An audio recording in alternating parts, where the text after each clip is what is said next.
కృపావార్త కార్యక్రమమునకు స్వాగతం.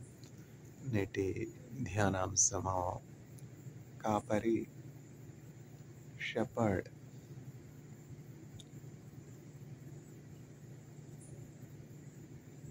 I am the good shepherd. The good shepherd lays down his life for the sheep. నేను గొర్రెలకు మంచి కాపరిని. మంచి కాపరి గొర్రెల కొరకు తన ప్రాణము పెట్టును. మరణమన్ననో భయము లేదులే, మధురమైన ప్రేమతో మమ్ము కాయులే. మంచి కాపరి మా ప్రభు యేసే, మా కొరకు ప్రాణమిచ్చే గొప్ప కాపరి. మరణమన్ననో భయము లేదులే, మధురమైన ప్రేమతో మమ్ము కాయులే. అంధకార లోయలో సంచరించిన లేదులే మాకే భయం, అభయము తానే. శత్రువుల మధ్యన మాకు భోజనం, అభిషేకం, ఆనందం, కృపాక్షేమం. బ్రతుకు నిండుగా పొంగి పొరలగా, బ్రతుకు నిండుగా పొంగి పొరలగా, అన్ని తావులందు తాను తోడైయుండును. మంచి కాపరి మా ప్రభు యేసే, మా కొరకు ప్రాణమిచ్చే గొప్ప కాపరి. మరణమన్ననో భయము లేదులే, మధురమైన ప్రేమతో మమ్ము కాయులే. మరణమన్ననో భయము లేదులే, మధురమైన ప్రేమతో మమ్ము కాయులే.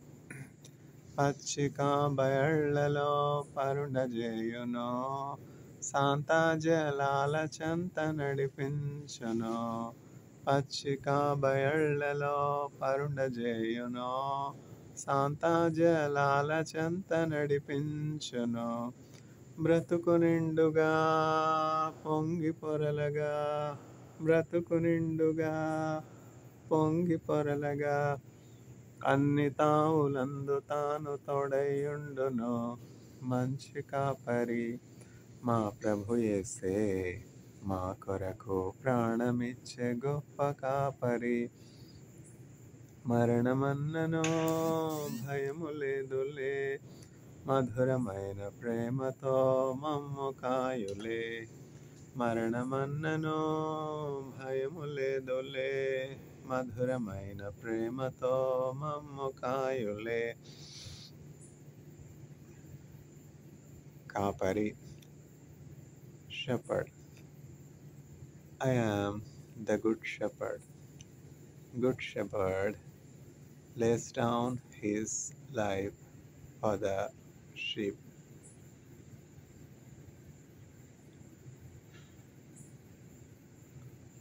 లోయలలో లోతులలో యెహోవా మా కాపరి. సముద్రములో సమరములో యేసయ్య మా ఊపిరి. యెహోవా మా కాపరి, యెహోవా మా కాపరి. మాకు లేమి కలుగదు, పచ్చిక గల చోట్ల మము పరుండజేయును. పచ్చిక గల చోట్ల మము పరుండజేయును. శాంతికరమైన జలముల చెంత మమ్ము నడిపించును. శాంతికరమైన జలముల చెంత మమ్ము నడిపించును. యెహోవా నా కాపరి, యెహోవా నా కాపరి. నాకు లేమి కలుగదు. లోయలలో లోతులలో యెహోవా మా కాపరి. సముద్రములో సమరములో యేసయ్య నా ఊపిరి. యెహోవా నా కాపరి, యెహోవా నా ఊపిరి, నాకు లేమి కలుగదు. కాపరి, షెపర్డ్. నేను గొర్రెలకు మంచి కాపరిని. మంచి కాపరి గొర్రెల కొరకు ప్రాణము పెట్టును. I am the good shepherd. The good shepherd lays down his life for the sheep.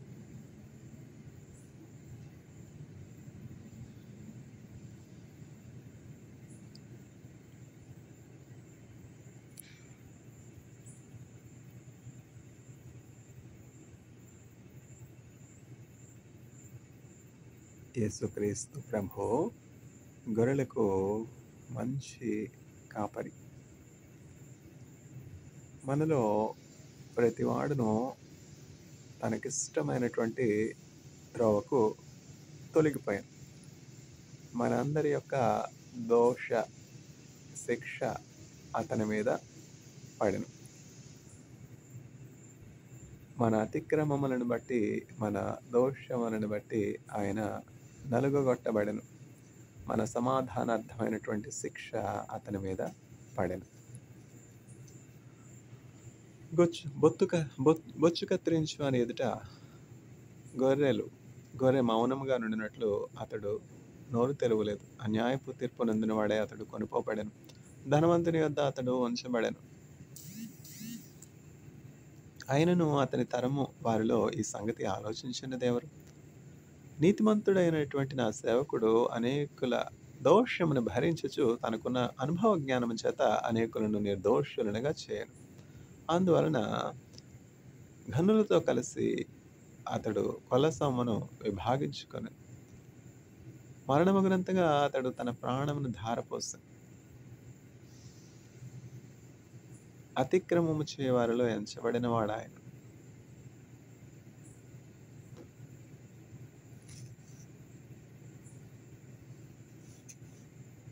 ఇవన్నీ కూడా యేసుక్రీస్తు ప్రభుని గురించి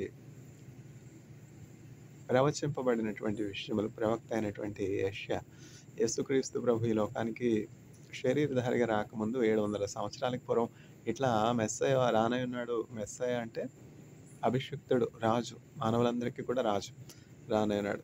చూడండి, మన అందరం కూడా మన ప్రభుత్వం మనకు ఇచ్చే సహాయం కొరకు ఎదురు చూస్తున్నాం. ప్రభుత్వం నుంచి ఎటువంటి మన సహాయం పొందుకుంటాం, ఎటువంటి పాలసీస్ వస్తాయి. ఇప్పుడు బడ్జెట్ వస్తుందంటే ఆ బడ్జెట్లో ఎవరెవరికి మేలు కలుగుతుంది, దానివల్ల లాభం ఏంటి. అట్లాగనే మనపై ఉన్నటువంటి చీఫ్ మినిస్టర్ గారు కానీ, ప్రైమ్ మినిస్టర్ గారు కానీ, వీళ్ళందరూ కూడా మనపై ఉన్నటువంటి అధికారుల ద్వారా మనం ఏమి కోరుకుంటాం? మేలు కోరుకుంటాం, ఉపకారం కోరుకుంటాం.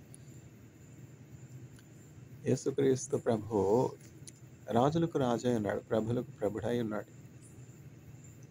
కీర్తన గ్రంథంలో మనం ఇట్లా చదువుతాం, దాసుని కనులు యజమాని చేతి తట్టును, దాసి కనులు యజమానురాలి చేతి తట్టును చూసినట్లు మన కనులు ఆయన మనలను కరుణించు పర్యంతము ఆయన తట్టు చూచుచున్నవి.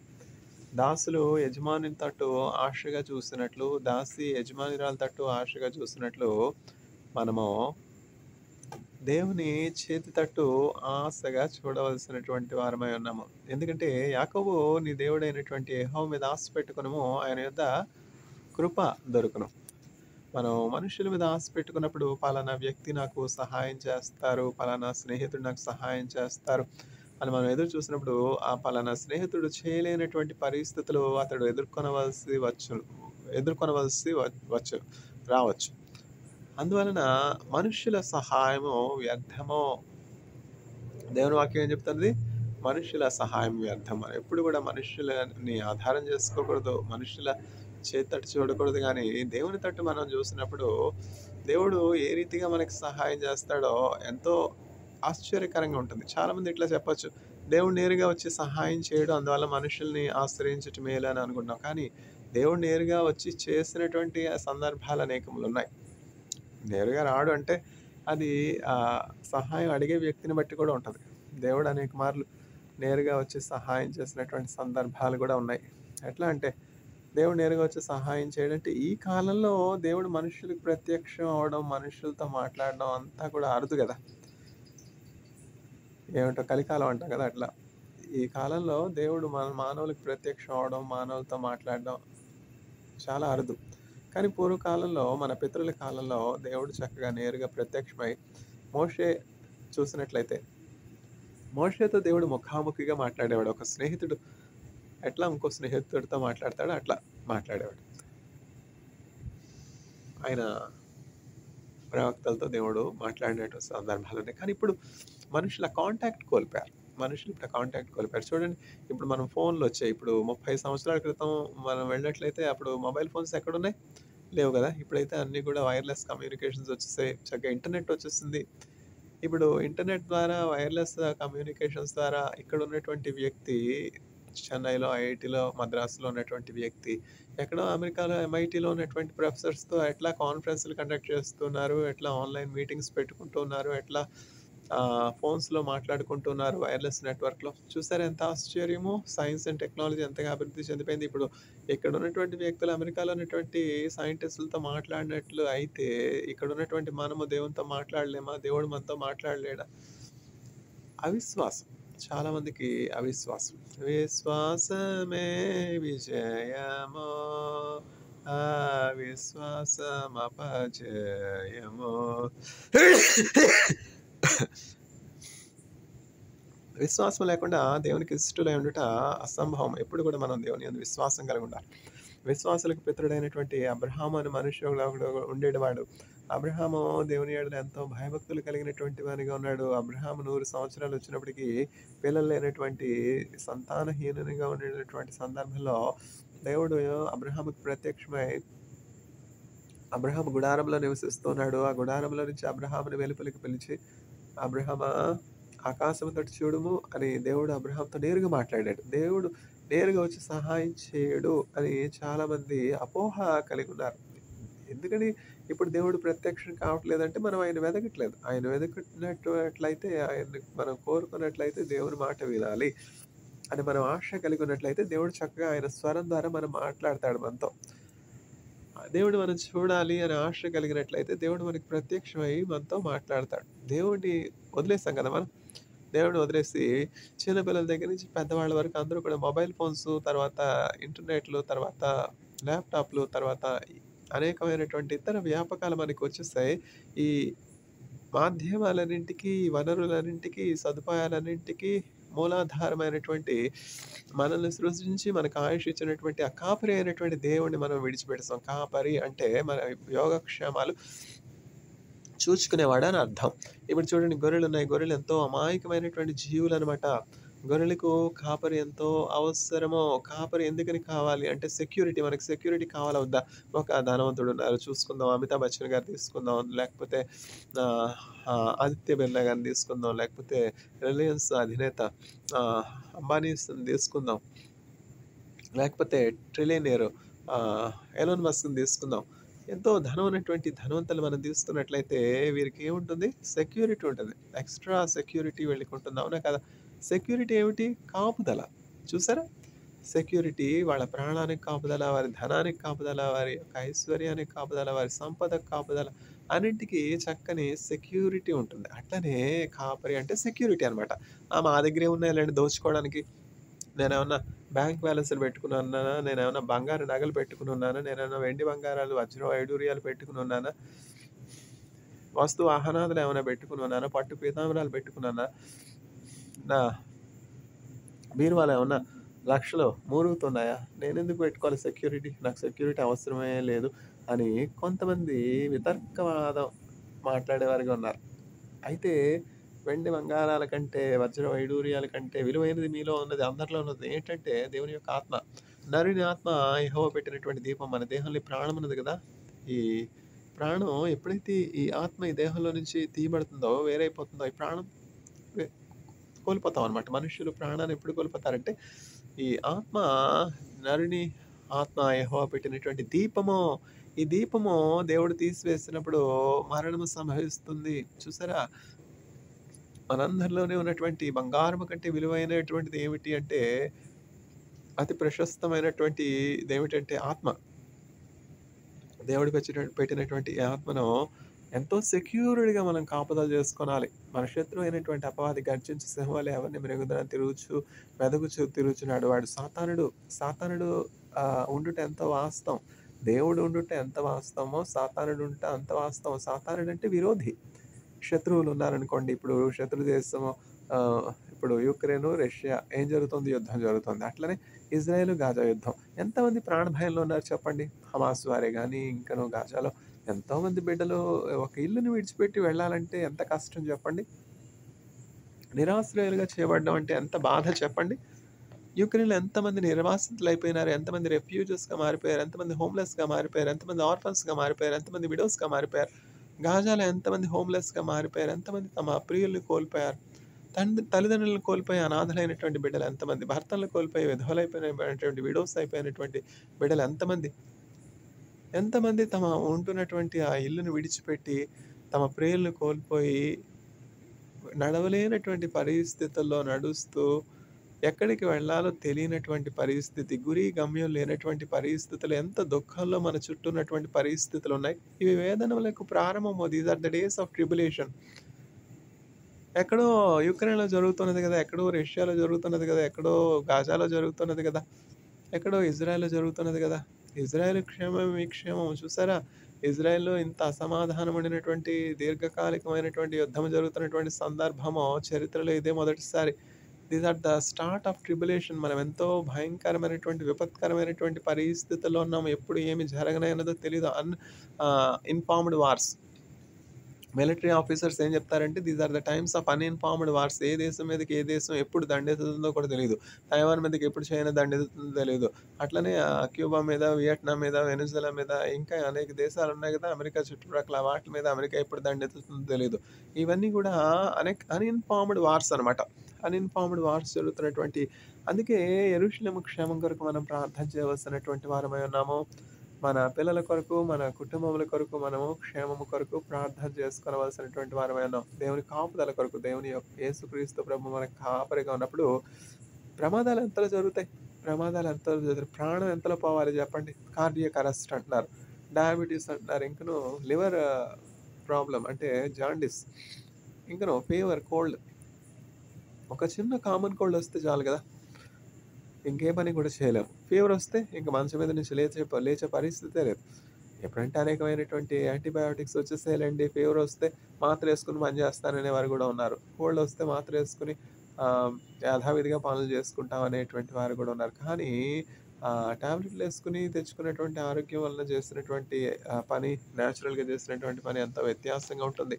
సహజంగా మనకి దేవుడు ఇమ్యూన్ సిస్టమ్ ఇచ్చాడు. నేచురల్ రికవరీ ఇచ్చాడు.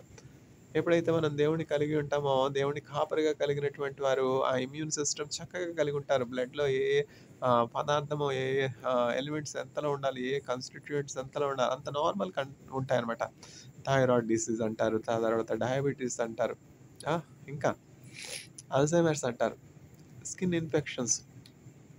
ఆ అనారోగ్యం ఉన్న వాళ్ళకే ఆ బాధ తెలుస్తుంది. శరీరంలో ఒక్క అవయవం సరిగ్గా పనిచేయకపోతే ఆటోమేటిక్‌గా ఒకదాని తర్వాత ఒకటి, ఒకదాని తర్వాత ఒకటి, ఒకదాని తర్వాత ఒకటి సైకిల్ అంతా కూడా ఎఫెక్ట్ అయిపోతుంది. కిడ్నీస్ పనిచేయకపోతే మిగతా ఆర్గాన్స్ అన్నింటి మీద కూడా దాని ప్రభావం ఉంటుంది. బ్రెయిన్ సరిగ్గా పనిచేయకపోతే మిగతా ఆర్గాన్స్ అన్నింటి మీద కూడా దాని ప్రభావం ఉంటుంది. అందుకని చెప్పి మనం అందరం కూడా కాపరిని కలిగి ఉండాలి. ఎవరి కాపరి అంటే మనల్ని ఎవరైతే చేశారో ఆ వ్యక్తే మనకు కాపరిగా ఉండదగినటువంటి వాడు. మనల్ని ప్రాణం పెట్టినంతగా ప్రేమించగలిగినటువంటి వాడే మనకు కాపరిగా ఉండాలి. ఇప్పుడు చాలామంది ఆహ్, సెక్యూరిటీ జాబ్స్ చేస్తూ ఉంటారు. ఎందుకంటే వాళ్ళ సాలరీ కొరకు వాళ్ళు చేస్తుంటారు. ఇంగా జీవనోప జీవనోపాధి కొరకు చేస్తారు. అయితే వాళ్ళ ప్రాణ సంకటం కలిగినప్పుడు ఆ ప్రాణం నుంచి తప్పించుకొనడానికి వారు పారిపోయే పరిస్థితులు కూడా వస్తాయి కదా! అయితే యేసుక్రీస్తు ప్రభువు ఆపదను చూసి, ప్రమాదాన్ని చూసి మనల్ని అపాయానికి అప్పగించి పారిపోయేవాడు కాడు గానీ, ఆయన ప్రాణమిచ్చైనా సరే మనల్ని రక్షించే నమ్మదగినటువంటి కాపరిగా ఉన్నాడు. నమ్మదగిన దేవుడు నా యేసు, తల్లి విడచినా విడువడు ఎడబాయడు. నమ్మదగిన దేవుడు నా యేసు. ఒకానొక సందర్భంలో ఏం జరిగిందంటే, దావీదు చక్కని నేత్రములు కలిగినటువంటి వాడు. దావీదు యవన ప్రాయంలో ఉన్నాడు. ఇంచుమించు 17 సంవత్సరముల ప్రాయంలో ఉన్నటువంటి దావీదు గొర్రెల కాపరిగా ఉన్నాడు.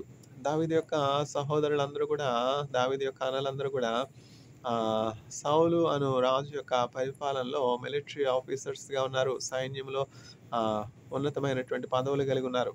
అయితే దావీదు అంత దేహదారుఢ్యము లేనటువంటి వానిగా ఉన్నాడు. చిన్నవానిగా ఉన్నాడు. అందువలన దావీదు యొక్క తండ్రి మిలిటరీకి కింగ్ సర్వీస్ కొరకు దావీదును పంపించలేదు గానీ, అతని యొద్దనున్నటువంటి ఆ గొర్రెల మంద, చిన్న గొర్రెల మందను కాయుటకు దావీదును నియమించున్నాడు. దావీదు అయ్యో! నా అన్నలందరూ కూడా ఉన్నతమైనటువంటి స్థితిలో ఉన్నారే, వారు మంచి రాజుకు సమీపముగా ఉన్నారే, రాజు యొక్క అధికారము క్రింద ఉన్నారే. రాజు తలుచుకుంటే దెబ్బలకు కొదవేంటి? రాజు దగ్గర పనిచేయడం అంటే గవర్నమెంట్ జాబ్ లాగా అనమాట. అంతే కదా! రాజు యొక్క ఆస్థానంలో పనిచేస్తున్నారే, రాజు యొక్క సైన్యంలో పనిచేస్తున్నారే, వారికేం కొదవ? వారికేం కష్టం? వారికేం బాధ? వారికేం ఇబ్బంది? నాకే అన్ని కష్టాలొచ్చాయి. నాకే ఏ రికగ్నిషన్ లేదు. నేనిక్కడ అరణ్యాల్లో తర్వాత కొనల్లో, తర్వాత కొండల్లో, లోయల్లో నేను ఇట్లా కష్టపడుతున్నానే. నా తండ్రి కూడా నన్ను చిన్నచూపు చూసి నన్ను గొర్రెల కాపరిగా నియమించాడు గానీ, నన్ను ఏ విధమైనటువంటి ఉన్నతమైనటువంటి స్థితిలో పెట్టలేదే అని చెప్పి దావీదు కృంగిపోలేదు. అతనికి ఇవ్వబడినటువంటి ఆ చిన్న మందను ప్రాణం కంటే ఎక్కువగా కాస్తున్నాడు. అందువల్ల దేవుడు మనల్ని ఏ స్థితిలో పెట్టినా, కొంతమంది ఉపాధ్యాయ వృత్తి చేయొచ్చు, స్కూల్ టీచర్స్‌గానే ఉండొచ్చు. కొంతమంది యూనివర్సిటీస్‌లో ప్రొఫెసర్స్‌గా ఉండవచ్చు. కొంతమంది క్లినిక్స్‌లో కేవలము కాంపౌండర్స్‌గా ఉండవచ్చు. నర్సెస్‌గా ఉండవచ్చు. సిస్టర్స్‌గా ఉండవచ్చు. లేకపోతే గ్రేట్ సర్జన్స్‌గా ఉండవచ్చు.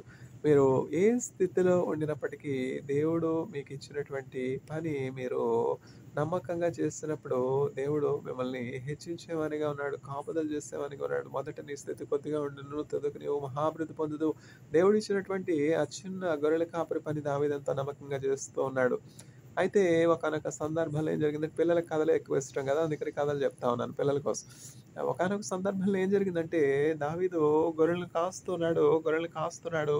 అయితే మనం గమనించవలసినటువంటి విషయం ఏమిటంటే, గొర్రెలు అమాయకమైనటువంటి జీవులు. గొర్రెలు పొంచినటువంటి అపాయమును గ్రహించలేవు.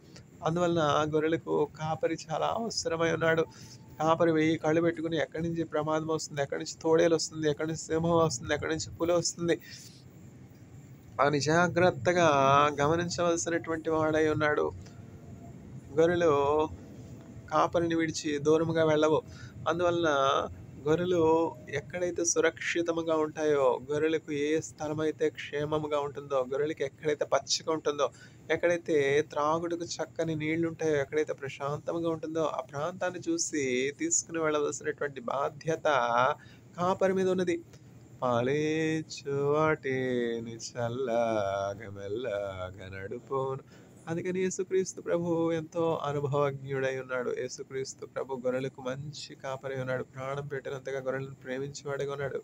ఆయన సృష్టికర్త అయి ఉన్నాడు. భూమినంతటిని సృజించినటువంటి దేవుడై ఉన్నాడు. ఎక్కడ ప్రమాదం ఉన్నది, ఎక్కడ అపాయం ఉన్నది, ఎక్కడ సాతానుడు పొంచి ఉన్నాడు, ఎక్కడ సాతాను దూతలున్నాయి, ఏ స్థలంలో అయితే మనకి హాని ఉన్నది, అవన్నీ కూడా దేవుడు ఎరిగి మనల్ని చక్కని సురక్షితమైనటువంటి సరళమైనటువంటి త్రోవలో తీసుకుని వెళ్ళేవని ఉన్నాడు. జిగటగల ఊబి నుండి లేవనెత్తెనో, సమతలమగు భూమిపై నన్ను నిలిపెనో, నా పాదములకు దీపమాయెనో, సరళమైన త్రోవయందు నడుపుచుండును. నీ వాక్యమే నన్ను బ్రతికించెను, బాధలలో నెమ్మదినిచ్చెను. కృపా సత్య దయా సత్య సంపూర్ణుడా, వాక్యమై ఉన్న యేసు వందనమయ్యా. కృపా సత్య దయా సత్య సంపూర్ణుడా, వాక్యమై ఉన్న యేసు వందనమయ్యా. పాల వంటిది జుంటె తేనె వంటిది, పాల వంటిది జుంటె తేనె వంటిది, నా జిహ్వకు మహామధురమైనది, మేలిమి బంగారు కన్న మిన్నైనది, రత్నరాసుల కన్నా కోరదగినది, నీ వాక్యమే నన్ను బ్రతికించెను, బాధలలో నెమ్మదినిచ్చెను. కృపా సత్య దయా సత్య సంపూర్ణుడా, వాక్యమై ఉన్న యేసు వందనమయ్యా. శత్రువును ఎదుర్కొనే సర్వాంగ కవచమై యుద్ధమునకు సిద్ధ మనసునిచ్చుచున్నది. అపవాది వేయుచున్న అగ్ని బాణములను ఖడ్గమువలె అడ్డుకొని ఆర్పివేయుచున్నది. గొర్రెలకు గాయం కలిగినప్పుడు గొర్రెల కాపరి ఆ గాయమును కట్టేవనిగా ఆ గాయము ఆరినంత వరకు, ఆ గాయం మానిపో వరకు ఆ గొర్రెలను చంకన పెట్టుకుని మోసేవనిగా, తన భుజముల మీద మోసేవనిగా ఉంటాడనమాట. గొర్రెల కాపరి గొర్రె పిల్లలను తన గుండెకు హత్తుకుని ఎంతో ప్రేమగా వాటిని భద్రపరిచేవనిగా ఉంటాడు. గొర్రెలకు నేను మంచి కాపరిని. ఒకానొక సందర్భంలో ఏం జరిగిందంటే, ఒక సింహము దావీదు యొక్క చిన్న మందలో నుంచి ఒక గొర్రె పిల్లను అపహరించి నోట కరుచుకుని పరిగెత్తుకుని వెళ్ళిపోయినది. సింహము నోట్లో పడినటువంటి ఆ వేట విడిపించుటకు సాధ్యమా చెప్పండి? అసాధ్యం కదా. సింహము నోట కరుచుకుపోయింది గొర్రెపిల్ల, ఇంకేముంది, పోయింది గొర్రె అనుకుని మౌనముగా ఉండలేదు. ఏమీ ప్రయత్నం చేయకుండా ఉండిపోలా.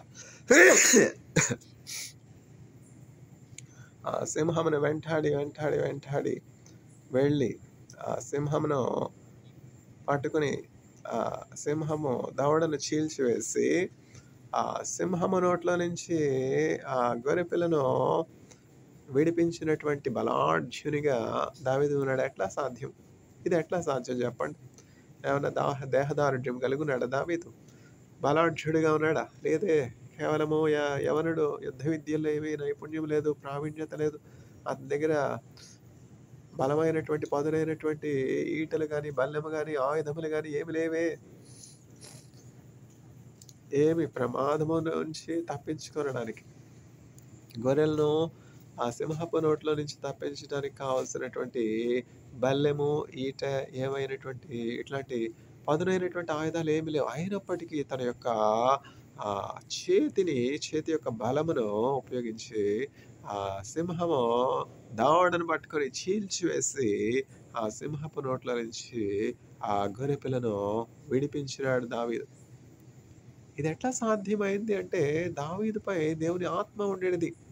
దేవుని యొక్క ఆత్మ, దేవుని జీవాత్మన మీదికి రమ్మో, దేవుని జీవాత్మన మీదికి రమ్మో. Spirit of the living God, fall fresh on me. అట్లా దేవుని యొక్క ఆత్మ నీ సన్నిధానములో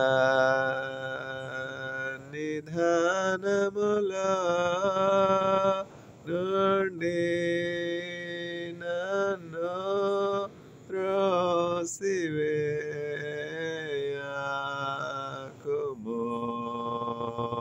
నీ పరిశుద్ధాత్మను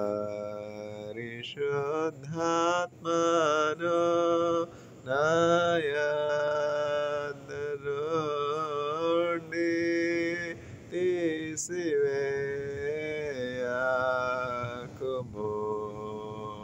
సమ్మతి గల మనసు కలుగజేసి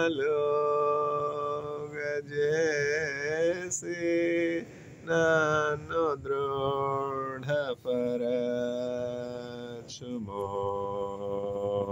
సమ్మతి గల మనసు కలుగజేసి నన్ను దృఢపరచుము.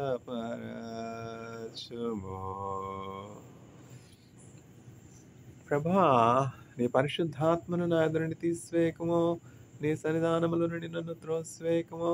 ఎంత చక్కని ప్రార్థన! ఎవరు చేశారు ఈ గొప్ప ప్రార్థన? కీర్తనల గ్రంథము 51వ అధ్యాయము. No fall is fatal, no failure is permanent. అయ్యో! పడిపోయినానే, చీకటి గల ఊబిలో పడిపోయినానే, నాకు ఊబిలోనే పడిపోయినానని బాధపడుతుంటే ఎట్లా? పడ్డారు. లేవాలి గదా! పడ్డానికి కారణం గూడా ఉంది. ఆ ఊబిలో పడ్డానికి కారకుడు ఎవడంటే సాతానుడు. ఆ చీకటి గల ఊబిలోనికి, ఆ జారత్వం అనే ఊబిలోనికి, ఆ వ్యభిచారం అనే ఊబిలోనికి పడవేయవాడు సాతానుడు. ఆ వ్యభిచారం అనే పాపంలో పడిపోయినటువంటి పరిస్థితుల్లో దావీదు పశ్చాత్తాపడుతున్నాడు. ప్రభా! నేను పాపం చేస్తున్నాను. నా పాపమును బట్టి చూసారా? రాజుగా ఉన్నాడు. రాజు తలుచుకుంటే దెబ్బలకు కొదవేంటి? ఏ మాత్రం కూడా నాతాను ప్రవక్త వచ్చి "నువ్వు పాపం చేస్తున్నావు. బెత్షెబా నువ్వు స్త్రీతో శయనించి నువ్వు పాపం చేస్తున్నావు" అని చెప్పినప్పుడు దావీదు పశ్చాత్తాపపడ్డాడు. పశ్చాత్తాపపడి దేవుని సన్నిధిలో ప్రార్థన చేస్తున్నాడు. ప్రభా! నీ సన్నిధానములో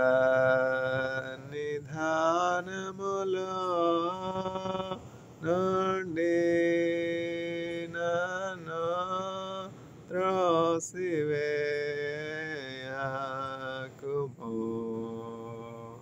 నీ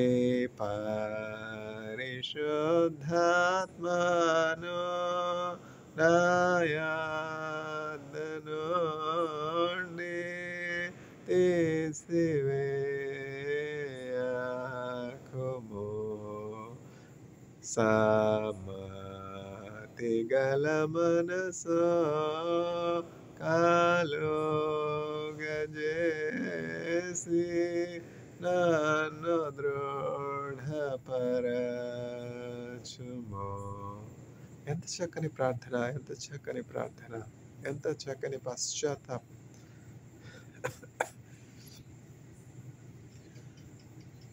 దావీదుకు దేవుడు కాపరిగా ఉన్నాడు. అందువలన దావీదు ఎదుర్కొన్నటువంటి మరణకరమైనటువంటి పరిస్థితులన్నింటి నుంచి దావీదును దేవుడు తప్పించి ఉన్నాడు. యెహోవా దేవునిగా గలవారు ధన్యులు, ధన్యులు, ధన్యులు, ధన్యులు, ధన్యులు, ధన్యులు, ధన్యులు, ధన్యులు, ధన్యులు, ధన్యులు. యెహోవా దేవునిగా గలవారి ధన్యులు, ధన్యులు, ధన్యులు. నీ వలన బలమునందు వారందరూ ధన్యులు, వారెల్ల వేళలందు ధైర్యముగా జీవింతురు. ధన్యులు, ధన్యులు, ధన్యులు, ధన్యులు, ధన్యులు, ధన్యులు, ధన్యులు, ధన్యులు, ధన్యులు, ధన్యులు. దావీదు యేసుక్రీస్తు ప్రభుని కాపరిగా కలిగి ఉన్నాడు. యెహోవా నా కాపరి, యెహోవా నా ఊపిరి, నాకు లేమి కలుగదు. లోయలలో లోతులలో యెహోవా నా కాపరి, సముద్రములో సమరములో యేసయ్య నా ఊపిరి. యెహోవా నా కాపరి, యెహోవా నా కాపరి, నాకు లేమి కలుగదు. చిక్కగల చోట్ల నన్ను పరుండజేయును, శాంతికరమైన జలముల చెంత నన్ను నడిపించును. చూసారా, దావీదు దేవుని కాపరిగా కలిగి ఉండటం బట్టి ఎంతో ధైర్యం కలిగినటువంటి వానిగా ఉన్నాడు. ఎంత ధైర్యం అంటే సింహపు గుండె వంటి గుండె దావీదు కలిగి ఉన్నాడు. చూసారా, David is a man of lion's heart. అంత ధైర్యం ఎట్లా వచ్చింది? David possess the Holy Spirit. మనము యేసుక్రీస్తు ప్రభుని కాపరిగా కలిగినప్పుడు ఆయన పరిశుద్ధాత్మను కలిగి ఉంటాము, ధైర్యంగా ఉంటాము. మనము గొప్ప కార్యాలు చేస్తాం, సూర కార్యములు చేస్తాం.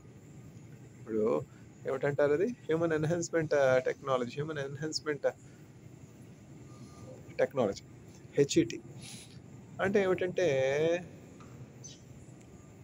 ఒక క్యారెక్టరిస్టిక్ ఫీచర్ మనలో ఏర్పడాలి, కలగాలంటే అటువంటి మార్పులు జరగడానికి అనేక వందల సంవత్సరాలు పడతాయి. జెనెటిక్ చేంజెస్ అట్లాంటి గొప్ప మార్పులు క్షణకాలంలో జరిగిపోయే రీతిగా జీన్స్ని ఎడిట్ చేసే technology, genome technology, CRISPR technology. ఉదాహరణకి ఎప్పటికీ తలనెరవకుండా ఉండాలి. ఉదాహరణకి ఎప్పటికీ కనుదృష్టి క్షీణించకూడదు. ఎప్పటికీ వృద్ధాప్యపు ఛాయలు రాకూడదు. ఎన్ని రోజులైనా ఎంత మాత్రము అనారోగ్యం కలగకూడదు. ఇమ్యూనిటీ ఎప్పటికీ ఉండాలి. వృద్ధాప్యం రాకూడదు. ఎప్పుడు కూడా యవనులుగానే ఉండాలి. దీర్ఘాయుష్ మరణం రాకూడదు. ఇవన్నీ కూడా objectives, goals of human enhancement technologies. మనం యేసుక్రీస్తు ప్రభుని కలిగినప్పుడు ఈ అడ్వాన్స్డ్ హ్యూమన్ ఎన్హాన్స్మెంట్ టెక్నాలజీస్ అన్నిటికంటే గొప్ప టెక్నాలజీస్ మనం కలిగి ఉంటాము. మనం మోకరించి ప్రార్థన చేస్తున్నప్పుడు మన ఎదుట కాలం ఆగిపోతుంది. మోషే ప్రార్థింపగా మన్నా కురిపించితివి, యెహోషువ ప్రార్థింపగా సూర్య చంద్రుల నాపితివి, నీ ప్రజల పక్షముగా యుద్ధములు చేసిన దేవా, పాటలతో ప్రార్థింపగా చెరసాల బ్రద్దలాయే, యెహోవా మీ నామము ఎంతో బలమైనది, ఎంతో బలమైనది. సింహాల బోనైనను సంతోషముగా వెళ్ళిరి, పాటలతో ప్రార్థింపగా చెరసాల బ్రద్దలాయే, యెహోవా మీ నామము నీ ప్రజల పక్షముగా యుద్ధములు చేసిన దేవా, పాటలతో ప్రార్థింపగా చెరసాల బ్రద్దలాయే, యెహోవా నీ నామము ఎంతో బలమైనది, ఎంతో బలమైనది. పౌలు శీలను బంధించే చెరసాలలో వేసిన, పాటలతో ప్రార్థింపగా చెరసాల బ్రద్దలాయే.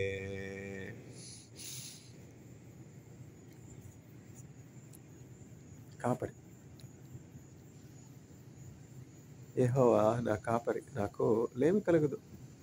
పచ్చిక గల చోట్ల ఆయన నన్ను పరుండు చేస్తున్నాడు, శాంతికరమైనటువంటి జలముల యొద్దకు ఆయన నన్ను నడిపించుచున్నాడు. తన నామమును బట్టి నీతి మార్గంలో నన్ను నడిపించుచున్నాడు. గడాంధకారపు లోయల్లో నేను సంచరించెదను, ఏ అపాయమునకు నేను భయపడను. ఎలయనగా నీవు నాకు తోడై ఉండదు, నీ దండము నీ దుడ్డుకరయు నన్ను ఆదరించును. నూనెతో నా తలాంటి ఉన్నావు, నా గిన్నె నిండి పొర్లుచున్నది. నీవు నా శత్రువులు ఎదుట నాకు భోజనము సిద్ధపరిచి ఉన్నావు.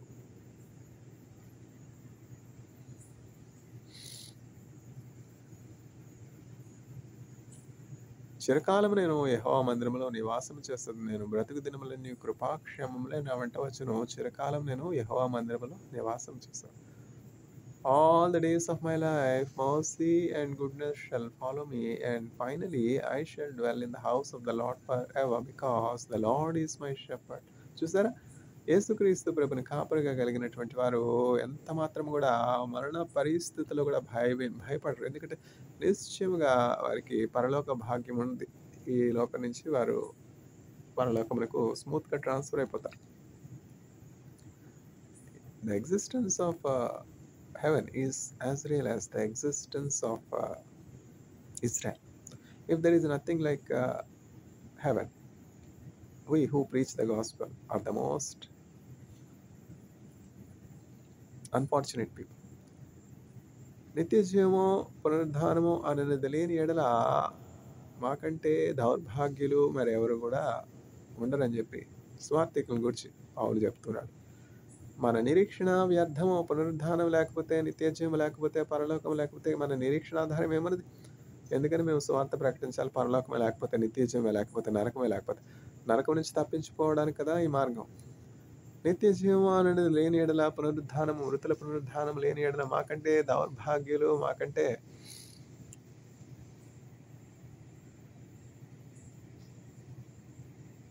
శోచనీయమైనటువంటి వ్యక్తులు ఎవరు కూడా లేరు. ఎందుకంటే మేము ఇహలోక భోగాలన్నింటినీ విసర్జించి మా గురి, మా లక్ష్యం పరలోకం మీద పెట్టుకుని, పరలోకమే మా తుది ఊపిరిగా జీవించుచున్న మాకు పరలోకమే లేదంటే మాకంటే దౌర్భాగ్యులకి ఎవరైనా ఉన్నారా? పౌలు పరలోకమును చూసి ఉన్నాడు. అందుకని చెప్పి అంత చక్కగా రాయగలిగాడు, అంత చక్కగా ప్రకటించగలిగాడు. ఏలియా పరలోకానికి శరీరంతోనే వెళ్ళిపోయినాడు, మరణించాలి. మరణం చూడకుండా శరీరంతోనే పరలోకానికి వెళ్ళిపోయినాడు ఏలియా. హానోకు మరణం చూడలేదు. 365 సంవత్సరాలు చక్కగా భూలోకంలో జీవించాడు. 365 సంవత్సరాలు జీవించి చక్కగా దేవునితో నడిచినటువంటి హానోకు పరలోకమునికి వెళ్ళిపోయాడు. మనం దేవునితో నడిచినటువంటి వారమైతే మరణం మనం చూడము. మరణం చూడకుండా పరలోకానికి నేరుగా వెళ్ళిపోతాం. సాగెద యేసునితో నా జీవిత కాలమంతా, యేసుతో నడిచెదా, యేసుతో గడిపెదా, యేసుతో నడిచెదా, యేసుతో గడిపెదా, పరమును చేరగనే వెళ్ళెదా,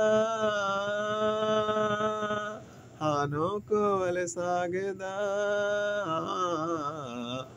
సాగెద యేసునితో నా జీవిత కాలమంతా, వెనుక శత్రువు వెంటాడినను, వెనుక శత్రువు వెంటాడినను, ముందు సముద్రము ఎదురొచ్చిన మోషే వలె సాగెదా, సాగెద యేసునితో నా జీవిత కాలమంతా, యేసుతో నడిచెదా, యేసుతో గడిపెదా, పరమును చేరగనే వెళ్ళెదా, హానోకు వలె సాగెదా. యేసుక్రీస్తు ప్రభుని కాపురిగా కలిగినప్పుడు హానోకు వలె చక్కగా ఈ లోకంలో క్షేమంగా, సురక్షితంగా నడుస్తామో, తర్వాత మరణం చూడకుండా నిత్య జీవంలోనికి, పరలోకంలోనికి దాటిపోతాం. ఇట్లాంటి ధన్యత వినివారి అందరికీ యేసుక్రీస్తు ప్రభు దయచేయునుగాక. ఆమేన్.